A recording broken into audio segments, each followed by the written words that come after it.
Hello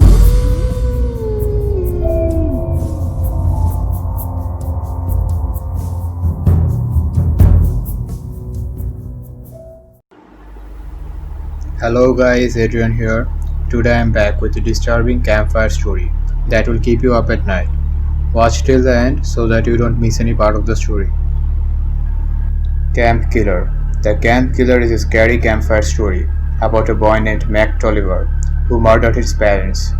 There was a young boy named Mac Tolliver. He lived with his mother and father in an old mansion on the edge of a forest.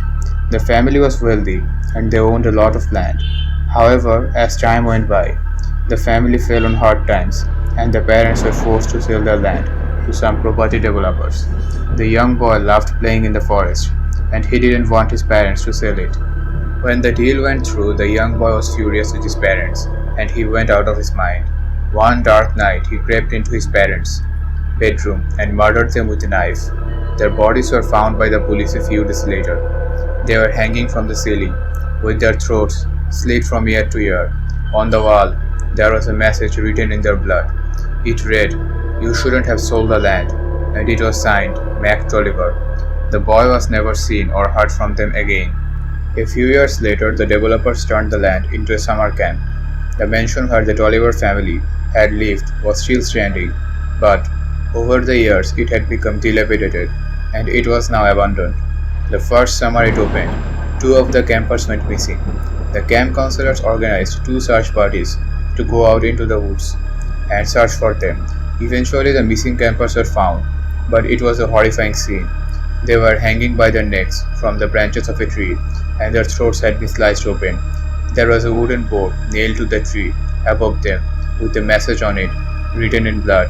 It read, "Stay off my land, no trespassing," and it was signed Mac Tolliver. The next summer, the camp was still open.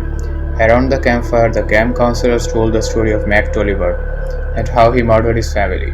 All of the kids were terrified. There was one kid that summer who everyone liked to pick. He was a quiet, shy kid named Cameron, and the others always made him the butt of their jokes. The camp counselors decided to play a prank on the kids. After telling the story of what happened all those years ago in the house, they made an announcement. That night, they would take the campers one by one and make them walk through the old mansion. Two of the counselors, Dave and Steve, were going to take the campers to the house. Cameron said he was too scared, but they told him he had to go. He was the first one picked. Steve took Cameron with him, and they walked off towards the mansion. Everybody else stayed by the campfire and waited their turn. They waited and waited, but Steve and Cameron never came back. After an hour of waiting, they began to get impatient. Dave decided to take all of the other campers with him and check out what's going on. When they arrived at the old mansion, they didn't see Steve or Cameron anywhere. The place was eerily silent. Just then, they heard a noise. Thump, thump, thump. It was coming from upstairs. Dave told the kids he was going to go up and investigate. He told them to stay behind, but they insisted on going with him. They went upstairs together in a single file. When they reached the second floor, the noise grew louder. Thump, thump, thump. It seemed to be coming from the room at the end of the hallway. That was the bedroom where Mac Tolliver had murdered his parents. They walked cautiously down the hallway, and when they came to the bedroom door, they could hear another noise. Drip, drip, drip. Dave reached out, turned the knob, and slowly opened the door. When it swung open, and they saw what was in the room, everyone screamed in horror. Steve was hanging by the neck from a rope. His face was purple. His eyes were bulging out of his head, and his tongue was thrust out of his mouth. His lifeless body was swaying back and forth, and his shoes kept hitting the wall. Thump, thump, thump. His throat had been cut open, and the blood was dripping down onto the floor. Drip, drip, drip.